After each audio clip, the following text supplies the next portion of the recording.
Okay. So we were talking about picket fences. So in '93 and then again in '94, the show won an Emmy for Outstanding Drama Series among a slew of other Emmy awards. But what did that honor mean to you? It actually meant a whole lot because that, in addition to being a great honor to winning an Emmy award, it was a lifeline to survival. We were not a hit show. The irony is, by today's standards, we'd be a juggernaut. I think we had a 20-something share or 12-something rating, and that would be huge. That would probably be a number one dramatic show by today's standards. But at that time, with only 3 networks, that was not quite enough. So we were doing okay, but we were hanging on. We had no sense of security that a second year was forthcoming. We actually did get the order for the second season by the time the Emmy Award show happened, but it was mainly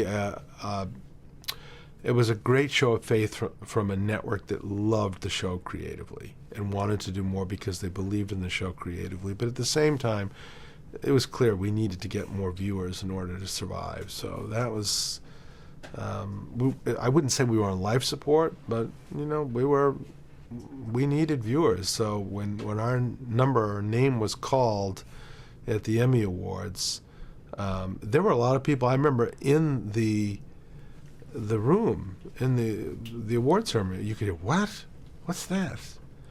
And I think a lot of people at home probably did the same thing. But as a result of us winning, I think we got more eyeballs tuning in. So it meant a great deal, and it was great validation to a company of people that really believed in the show and loved doing the show, and it was just a rewarding and fun night.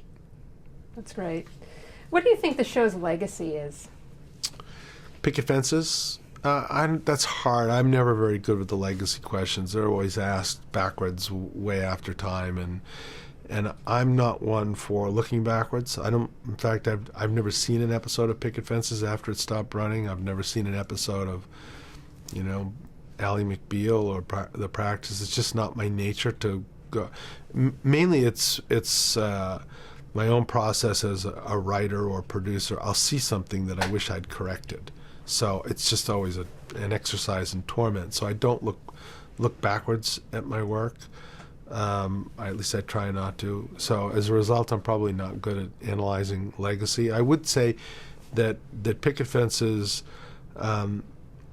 was maybe somewhat bold in that it was willing to be both dramatic and comedic in the same 60 minutes, and we felt we could do both. We felt, life is neither funny or sad. It's both, and a whole lot in between. So why not do a show that embraces this myriad of emotions and try and get it all?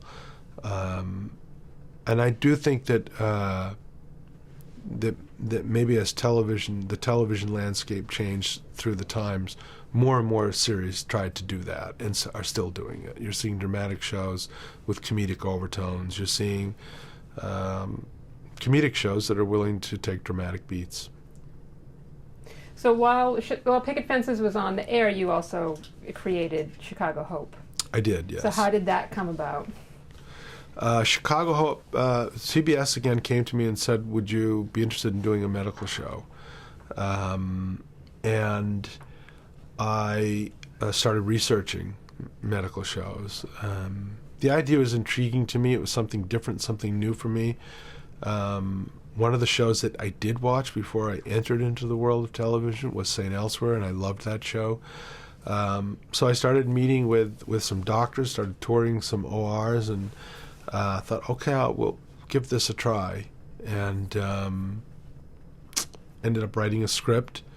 CBS liked it. They wanted to produce it. It was a little fast for me because we were doing Picket Fences, and Picket Fences was a difficult show to do. I think to this day it remains the most difficult of all the shows that I've been involved with. So to do another one on top of that, it was a bit daunting, but wrote the script of Chicago Hope. CBS got excited about it. We, in turn, got a little intoxicated with their excitement and said, okay, let's do that too. And we made a pilot, and that was fortunate enough to make the air. And that was a great experience too. I quite enjoyed that show. I knew going into that show that I would have to find other people to come in and take over the day-to-day show running responsibilities, because Picket Fences was a bit of a beast, and doing two I thought was a big bite. I did write, produce the first year of Chicago Hope, and then turned it over into the second year. How do you know when to do that? How do you know the right time to exit a show? Well, it's very difficult to know that time, and for me, it's what I've learned to appreciate, that there probably isn't a right time, because shows are like children in a way. When after you birth them, you're very protective, and you want to safeguard the tone of the show. You're proprietary over the voices, and the more specific you get with your take on a show, the less likely it becomes that you're going to satisfactorily transfer that show into someone else's charge. And it's not something that was easy for me. I actually attempted to turn the show over the first year of Chicago Hope, really couldn't do it. The 1 foot in, 1 foot out dance just did not work. It actually was more economical time-wise for me just to say, okay, both feet in, I'm going to do it myself. But I knew I couldn't do that in perpetuity and do other shows. And again, Picket Fences was a big chore, because that show, the palette of that show was bigger than just one franchise, so it took a lot of work. But then I was fortunate enough to get, again, great producers and producer writers. One was John Tinker from St. Elsewhere fame, to come in and take over that show. So that show was able to go on well without me. So we read that in the first season of Chicago Hope, you wrote 40 episodes of television between Picket Fences and Chicago Hope. Yeah, that could be right. So how and why do you write so much of your own content, especially at the beginning of a series? Well, I was fast, so once I sort of tunnel into a storyline, I dive in, and the doors close, and the adrenaline kicks in, and I have at it. It was never my intent to write 40 episodes. In fact, the first year of Chicago Hope, I had a writing staff, and I'd be writing Picket Fences with a small skeletal staff. I'd go over to the Chicago Hope, and we'd break the stories, and then the scripts would come back, and they would just be a far cry from my imagination of what the show should be. It's not that they were bad scripts. It was a different animal from what I had envisioned. And then I quickly realized that my ability to articulate what my vision was, there was, that needed work. We talked earlier how gifted Stephen Bochco is at that. That's a strength of his that I just didn't have. I mean, I knew what I wanted. My ability to convey what I wanted so others were able to mimic it left something to be desired. So it quickly became clear to me that it was a more efficient use of my time to write it rather than spend 2 days of story meetings telling people what I was going for, only then not to get it. When I was working at my most efficient as a writer, I could write an episode in 3 days. I could write an episode in 2 days if I had to. That's a little rushed, but 3 days was actually perfect for me, because it forced my adrenaline to kick in, and some of your best work comes with that deadline bearing down on you. So as it happened that year, I had a lot of deadlines between Picket Fences and Chicago Hope, so I was in writing mode. And what is your writing process? Close the door and pick up a pen and bring out the legal pad and just have at it. I do a sort of a base outline, but I don't do in-depth treatments. I did in the past. I did it on LA Law and started it with Picket Fences, and then I started looking at the scripts and looking at the outlines and realizing, well, they didn't share a whole lot in common. As a general architecture of a storyline, yes, but my best work I always discovered when the walls are up, when I was inside the story, inside a franchise, inside the characters' heads. That's when the real nuggets that I thought made episodes better or not would hatch. So my process was always a very internal one, and as a result, I've had a very isolated working experience because my door is closed a lot, and it's just me, the pen, and the legal pad. You still use the Yes, pen and the legal learned. pad? I certainly learned to get better with writing staffs as time went on. I had a very good writing staff on the practice, a great writing staff on the practice.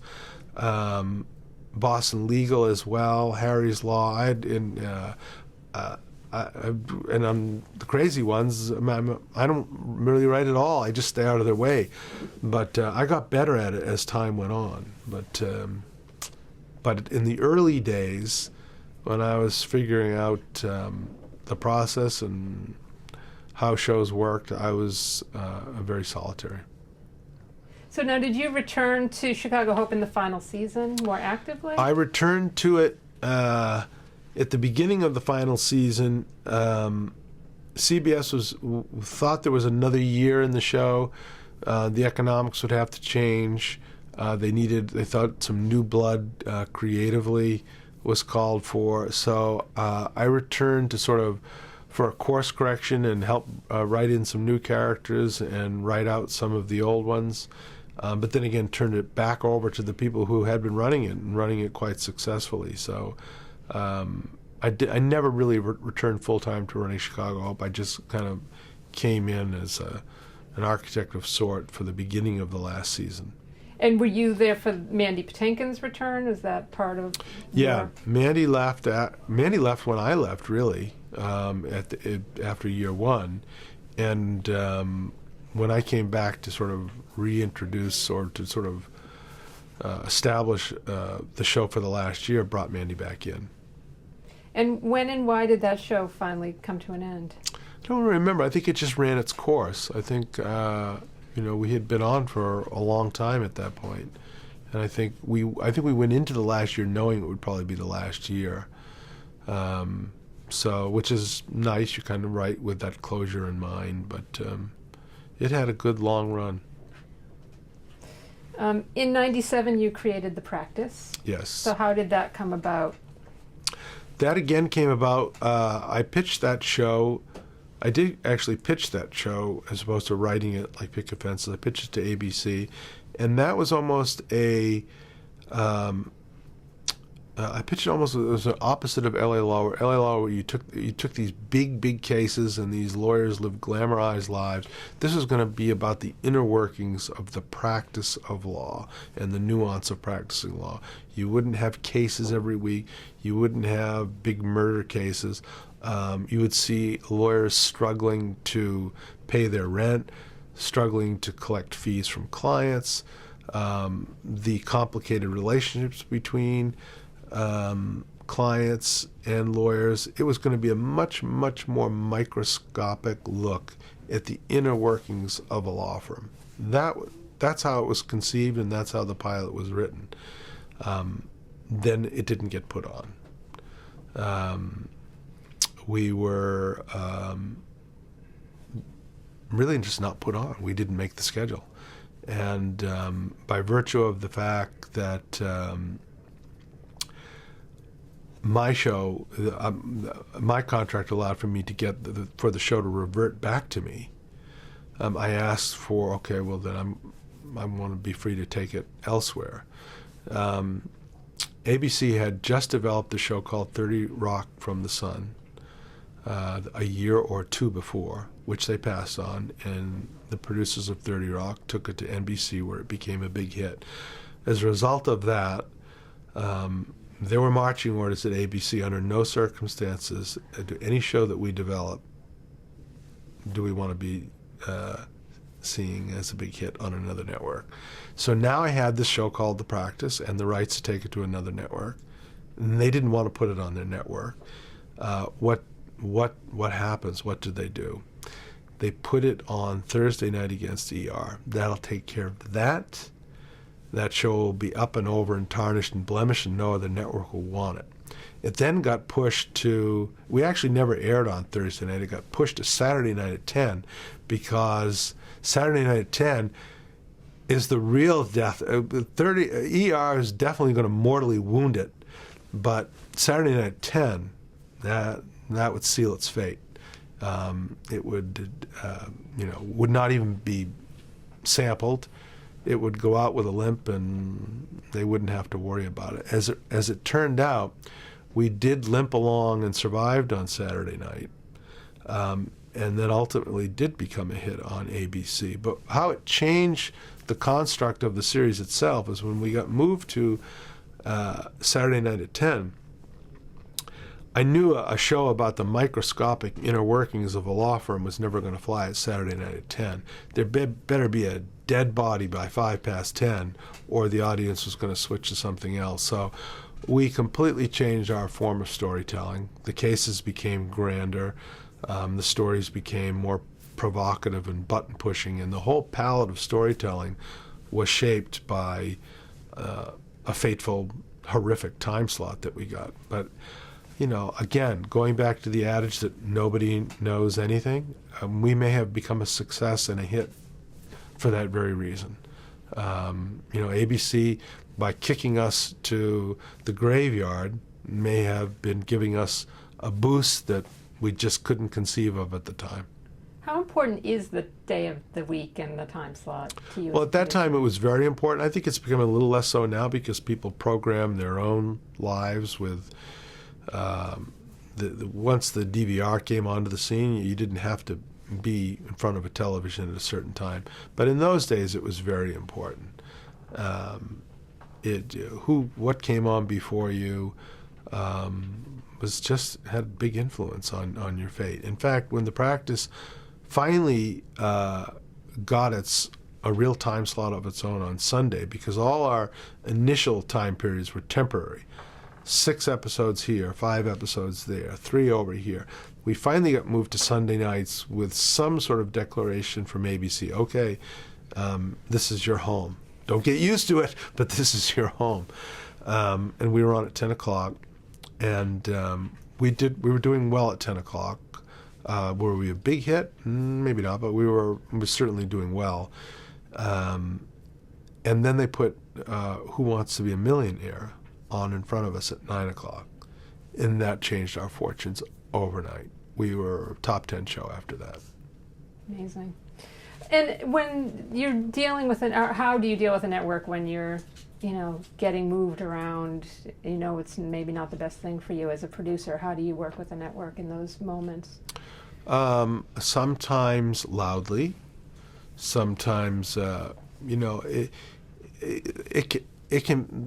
negotiations can be conducted with a whole lot of dignity or class, and sometimes not.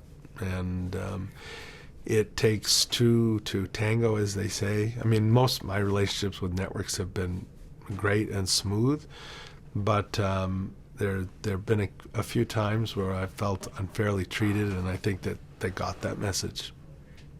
Have you ever had to threaten to just walk away? Yes, Ted Harbert will tell you that, and Ted Harbert is an executive I admire and liked working with, but I'm sure he'll tell you about when The Practice was not put on. I think I told him that I'm going to take the show elsewhere, and in the pilot, a television executive is going to be murdered. And we laugh about it to this day, but it was not. We were not laughing in the conversation. Because Ted helped develop the show too, and actually turned out to be a great champion of it. But when he delivered that first bit of bad news, it was received as kind of a betrayal on my end, because I had flown all the way to New York for the scheduling. I was told we were on it Wednesday at 10. By the time my plane landed back in Los Angeles, we weren't on at all. So I probably didn't take that as well as I would like my children to when they're old and grown. Talk a little bit about the casting of that show, because it seems like you cast a lot of unknowns or lesser known actors, and was that an intentional decision, and how was it received by the network? Actually, ABC was very supportive and great creatively in the casting of the show. It was a pretty pleasant show to make. The bumpy part of the practice got when it came time to putting it on the schedule. The making of the show was pretty smooth. Had a great director named Mick Jackson who came aboard to direct it. The casting process, yes, it was unknowns. Most shows really were back in those days. So they weren't looking for television shows at their best, like to create stars and not go out and seek people that audiences already had some familiarity with. But I had a great casting director, Judith Wiener, on that show, and she brought in so many good people. The role that was a little difficult different than originally conceived was Bobby Donnell, which was Dylan's character. And that was written on the page as this frumpy, sort of messy lawyer with mustard stains on his tie and shirt maybe unbuttoned and his scattered files all over the place, and kind of was disorganized mess. But once he got into a courtroom, he worked with great precision and clarity. Couldn't really find that guy in the casting process, and then comes Dylan McDermott, who could do all the things we were asking the lawyer to do, but Dylan was not going to sell frumpy. I mean, this guy was a model, and he was the clothes looked spectacular on him. I don't think if you put a stain of mustard on one of Dylan's ties, it might have killed him. So it was not going to be that frumpy guy. We rewrote it to be, okay, this is a different animal of sorts. So that character changed a little bit from the one as we originally conceived of. The others didn't, but it was a pretty smooth process. That was a very cohesive cast, and we were lucky to have that, because not having been put on the schedule and then being put on Saturday nights at 10 and now making 13 episodes, the message delivered to the cast pretty much is, okay, you're just going to make a bunch of episodes, the show's going to go away, and then you'll go on to a different job. And yet, we met early on at the beginning of that series, and we said, look, the bird's in our hands. All we can do is make the best show we know how to make, and if we do that, we just hope that a constituency will be there to support it. And I will always be grateful to that cast, because they showed up every single day. They knew their lines, they were professional, and they were committed to the integrity of the series. And we never would have made it, never would have carved any kind of niche with the audience without that kind of commitment from the cast members. So it was very rewarding to see that show become a success, not just for our egos, but to see people who worked hard to get that kind of affirmation that was a very special moment. That's great. But in the final season, there were some significant changes to the cast and to the show. So why were those changes made? Those changes were made because the second to last year of the practice, where we were, I still think a successful top 10 show on Sunday nights. ABC decided to move us to Monday nights,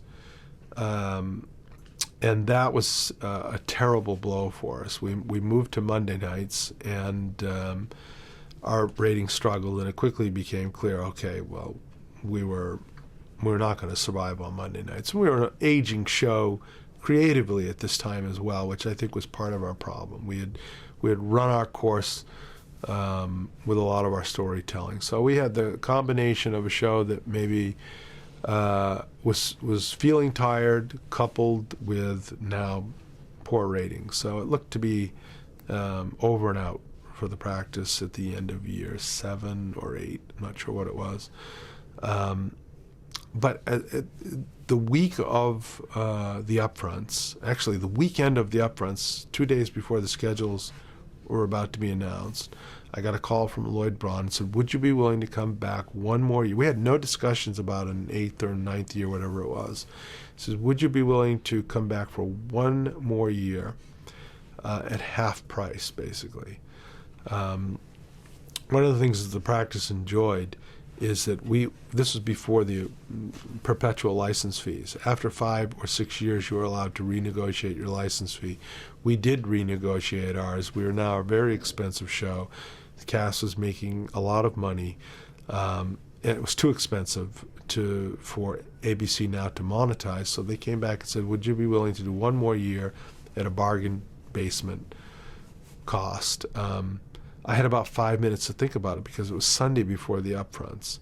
And on the one hand, I didn't want to do a subset of the show, but on the other hand, it felt wrong the way we were limping out on Monday night, and I wanted to go out on a higher note. And that sentiment went out. So I said, sure, we're gonna go for it. The cost-cutting logistics necessitated, however, that I lose half the cast. Also, we had some creative issues on the show, so it wasn't the worst thing to sort of shake up the show. But the idea is we were going to come back for one more year and one more year only.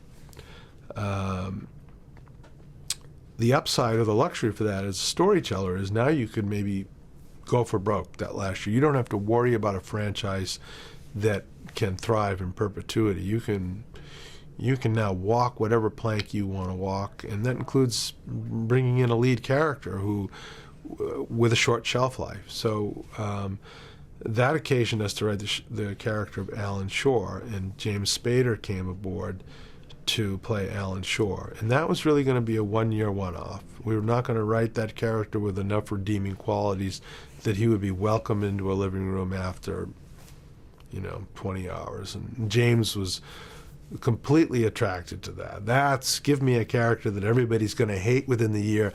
That's for me. So Alan Shore comes aboard for the last year of the practice, and again, same adage, nobody knows anything. The show caught on creatively again, so much so that ABC came back and said, well, you have your choice. We'll do another year of the practice, or you can do a spin-off with this character, Alan Shore, and Denny Crane, who's played by William Shatner.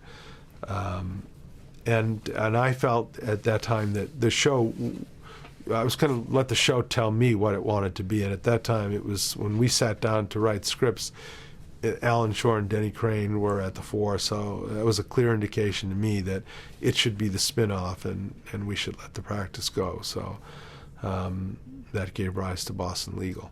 And how did you differentiate Boston Legal, from the practice? Well, they're totally very, very different. Boston Legal was a much funnier show. Practice didn't have a whole lot of laughs in it.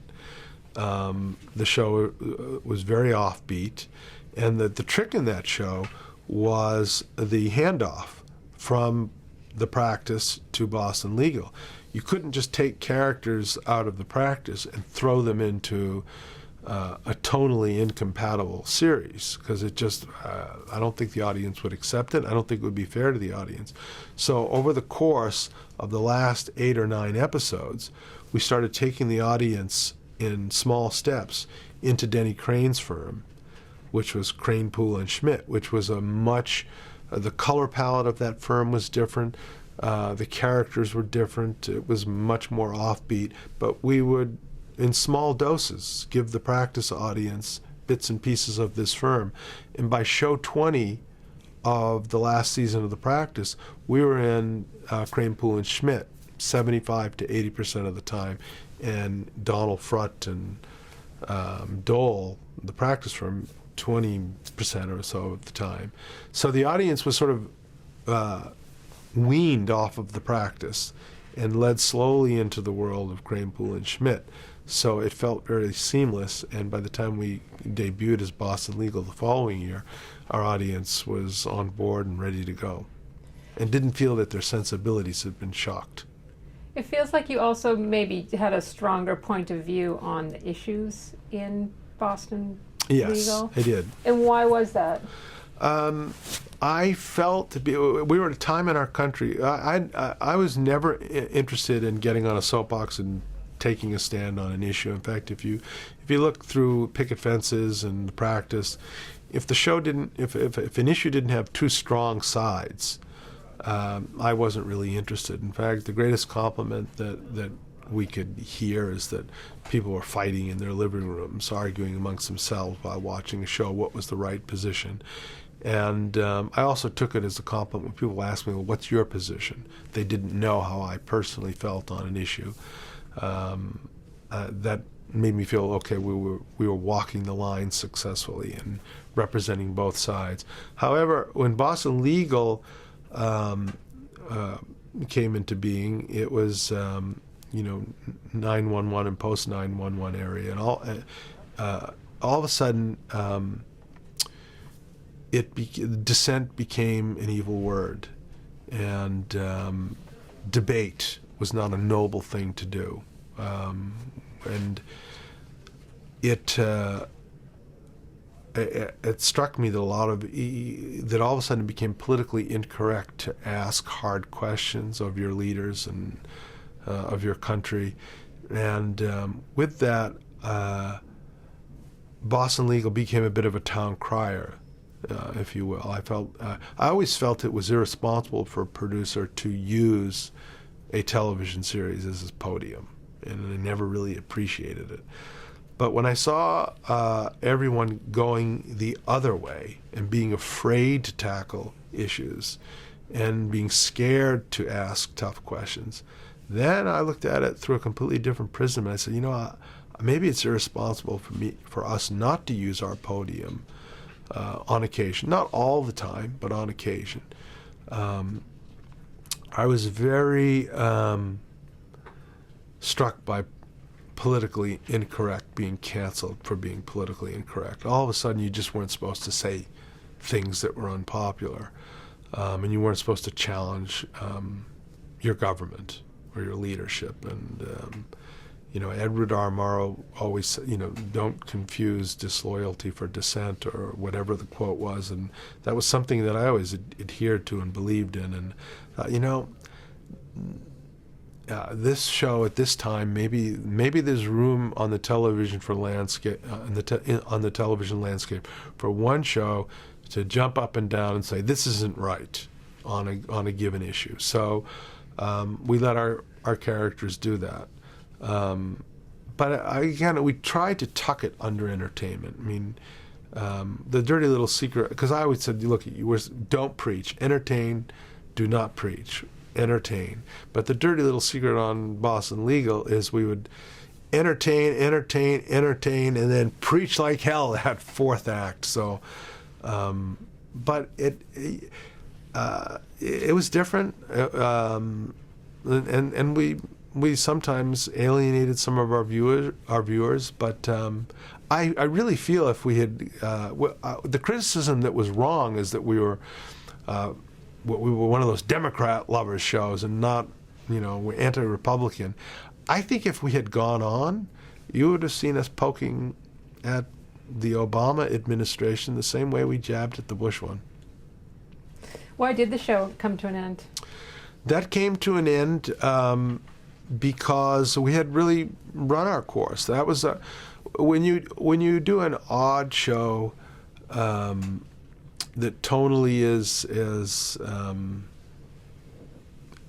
just distinct. I think the shelf life is a little shorter. So a show like The Practice that is a little more formulaic and procedural, those shows couldn't run on and on because you can just keep bringing in new clients and new cases and the machine will go on. When you're really a series about mining the eccentricities of character, after a while, it's going to get a little old. So those shows, I always feel the more original a show is, the tougher it becomes to keep it original. So your shelf life is probably going to get smaller. So the Picket Fences, Ally McBeal, and the Boston Legal, they were 4 and 5 year shows, and I think appropriately so. I think we had done what we set out to do, and it was time to say, okay, let's not keep doing it if we've run our course. And we felt on Boston Legal that our race was pretty much run. We loved doing the show.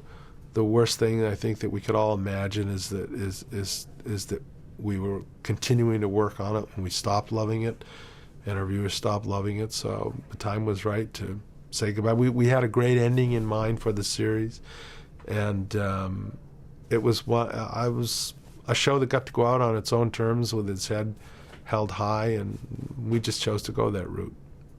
Do you have a favorite episode or stance that you took on the show? Not a stance. Really, we were the favorite.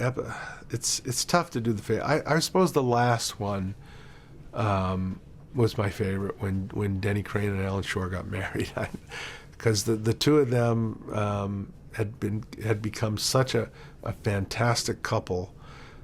To see them get married in the end. And Justice Scalia, no less, perform in the ceremony. I think that was true to the spirit and sentiment of the show, and that may go down as my favorite. That was a great one. So backtracking a little bit, while you had the practice on the air, you also created Ally McBeal, which was also a legal show, but obviously had a very different tone. Right. So talk a little bit about the idea behind Ally McBeal and the different story that you wanted to tell on that show versus the practice. Well, Ally McBeal was started off as a romantic comedy. That's what I started crafting. But then I needed to find, and it was going to be an Office franchise show. And that was by network design. When Peter Roth talked about developing a show for Fox, they wanted an Office franchise show that could follow Melrose Place. So I knew I was not going to be, in somebody's kitchen in Wisconsin. It was going to be more of a cosmopolitan urban show and an Office franchise. But I started off looking to do a romantic comedy. I'd never done one before, and was mining those characters. But then was just looking for an Office franchise backdrop, and was exploring different vocations. Ultimately came back to the law, probably because I was comfortable with it. I still was fascinated by it.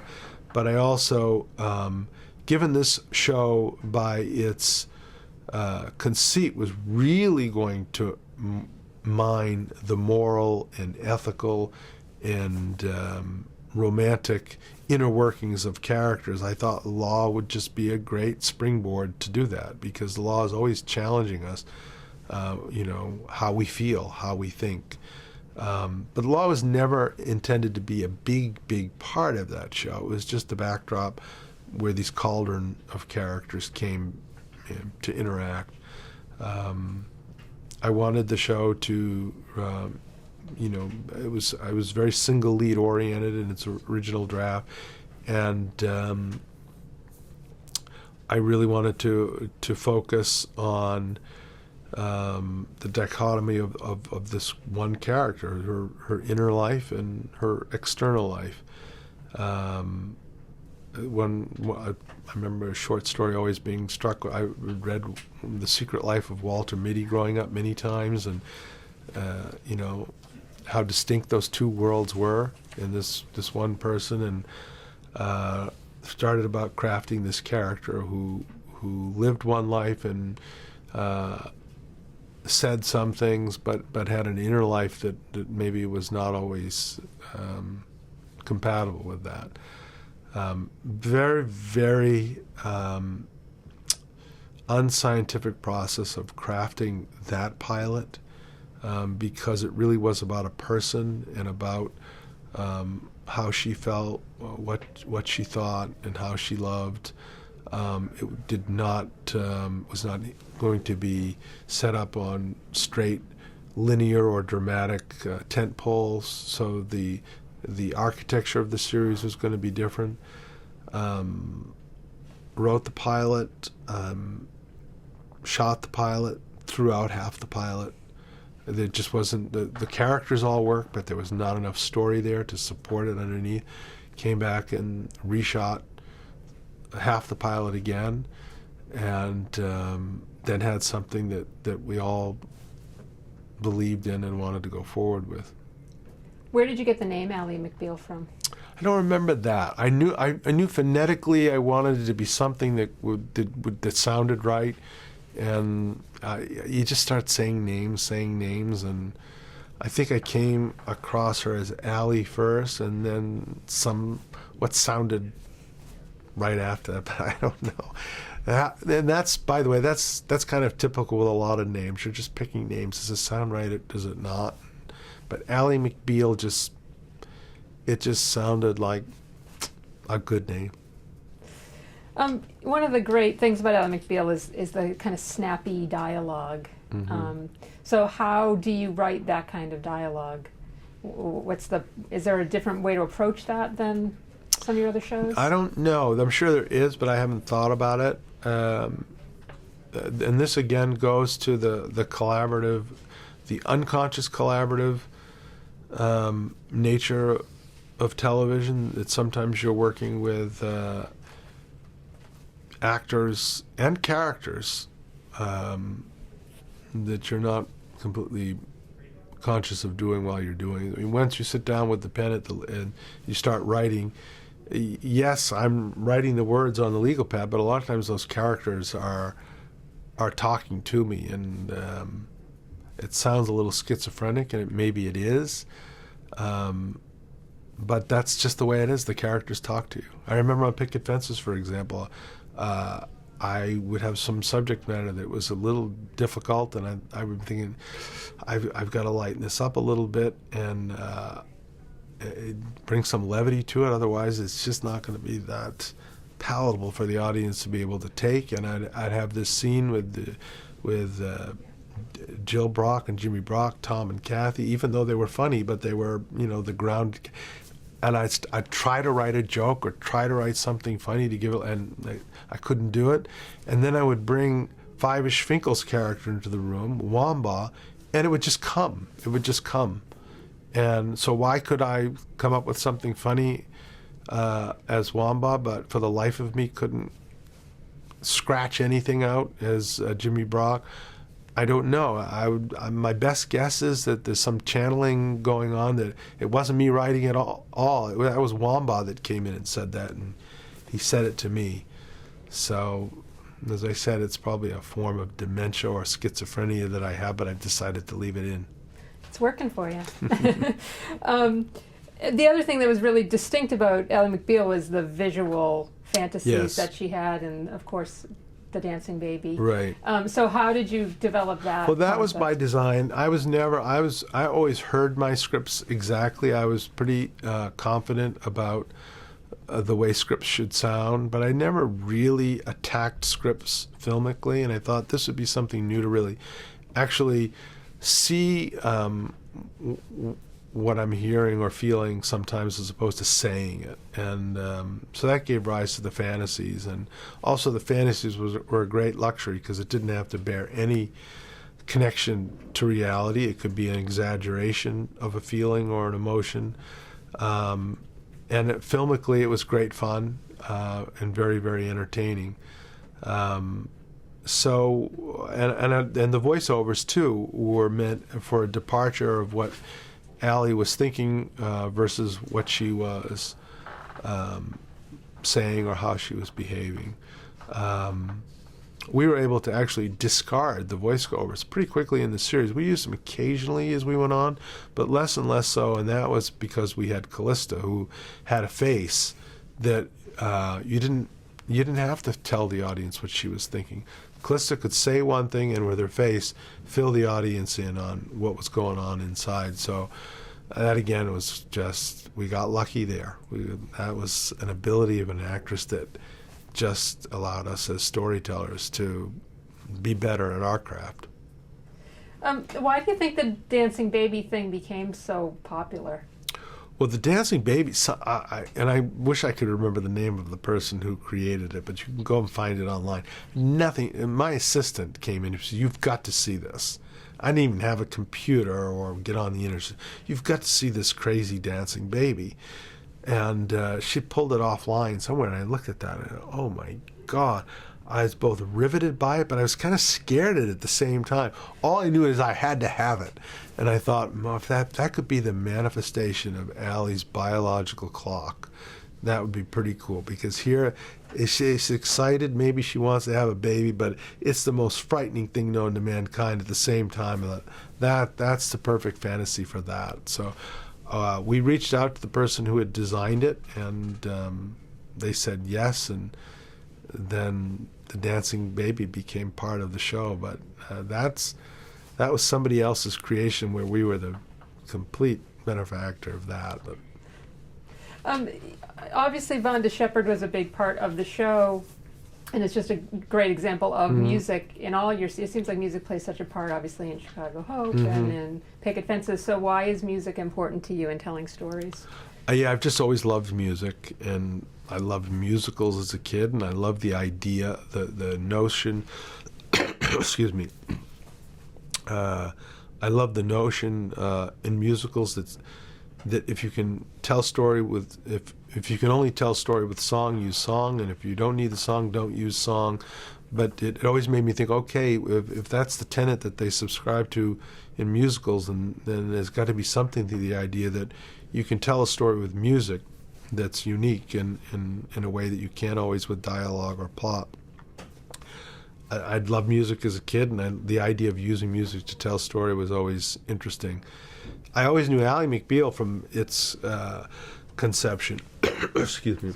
Ally, by design, was always going to be a musical show. We knew that a club was going to be part of it, where we were going to have singers come in, and nightlife was going to be a part of the show, where characters danced and romance was discovered. So music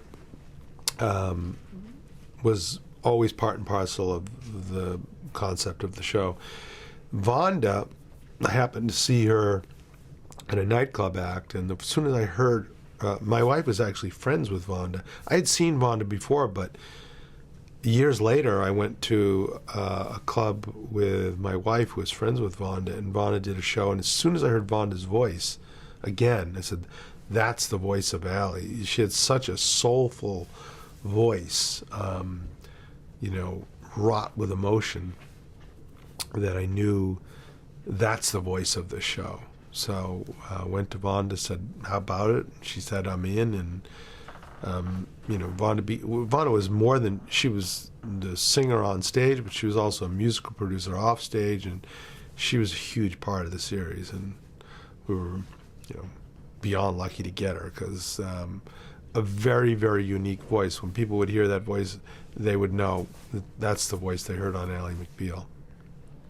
In 1999, you became the only producer in history to win the Primetime Emmy Award for both drama and comedy series in 1 year. Mm-hmm. What does that honor mean to you?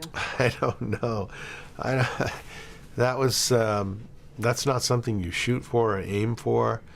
The Emmys, they're great. They're fun nights, and they're certainly rewarding when you win, but it's really not part of our the day-to-day is just making the show and hoping you make it on time and that it's good. And then if you get enough people to watch, you'll get to keep making it. That's really what it's about. And then there's this award night that happens at the end of the year. And if you're lucky, you get invited to the dance. But you don't put a whole lot of thought into it, really. And that night, Ally McBeal was a second-year show, I think. The Practice had been on a few years, and The Sopranos was on, and was kind of the talk of the town. So I remember going that night thinking, well, it'll be nice that I don't even have to worry about giving a speech. We'll just be able to, enjoy the night. And then I think they called. I think the practice one first, and we were shocked really because we thought the Sopranos was going to win, and I kind of thought they should have won. So we got up, and you stumble through the speech, and then they take you off to this whole afterlife backstage at the Emmys, which I'd been through a couple of times. I was lucky enough on LA Law, and then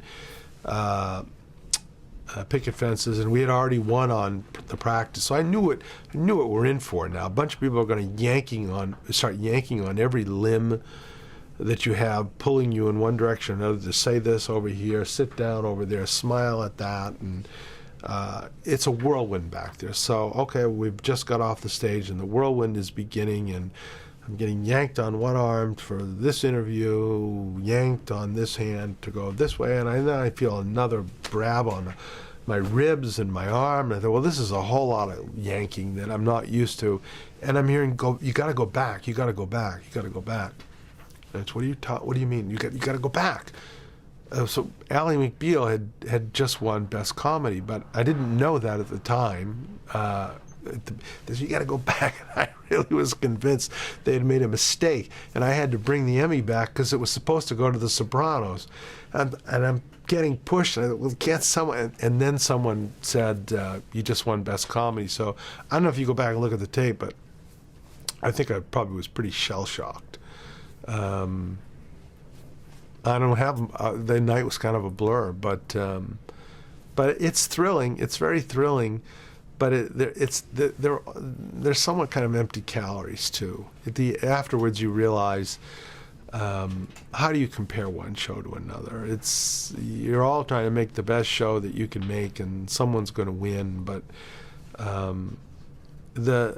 it sounds cliche, but the best reward any show gets is when you hear from the people who've seen it that it moved them, that it either made them laugh or made them cry or occasioned them to look at life a little differently or just flat out entertain them.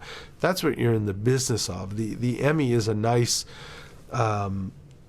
tangible piece of affirmation, but it's good to keep those things in perspective. In 1998, Time magazine put Ally McBeal on the cover and asked the question, "Is feminism dead?"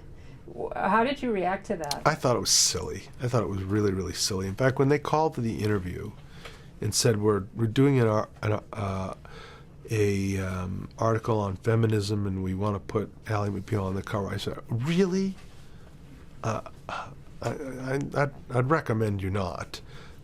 Because Ally McBeal was not the poster girl for feminism, and she was not ever intended to be. This was one character. We had no illusions that she represented any demographic. All we were putting forward was one woman. This is one crazy, eccentric woman who stands for one crazy, eccentric woman, and we hoped our audience would follow her. The world should not be full of them, but every world should have one. This was our one, and be interested in her. When they called and said that they wanted to put her up as an example of feminism, I just thought it was silly, and I still do, really. In 2000, you created Boston Public. So what was the story you wanted to tell on that show? I think I was mainly about faculty. I was originally going to call it The Faculty, but that name was taken. I think it was a movie, so we changed it to Boston Public. But I was a great hero of teachers, still am a great hero of teachers, and I thought that was a franchise. Television is a place where heroes flourish, and I thought that one should be represented by teachers. And I actually had great experiences both in high school and college, and had good teachers, and thought I had a good collection of stories to tell, some funny classmates too, and I thought it would make a venue for good storytelling. So I suppose the motivation behind it is I thought it would be a franchise that could be entertaining with noble people that you would care about. In 2011, you decided to tell the story of another hero and do an updated version of Wonder Woman. What made you choose to stray into such a genre that was so different from everything else you'd done? That it was different from anything else I had done. I never, laid claim to doing superheroes, but I was at Warner Brothers at the time.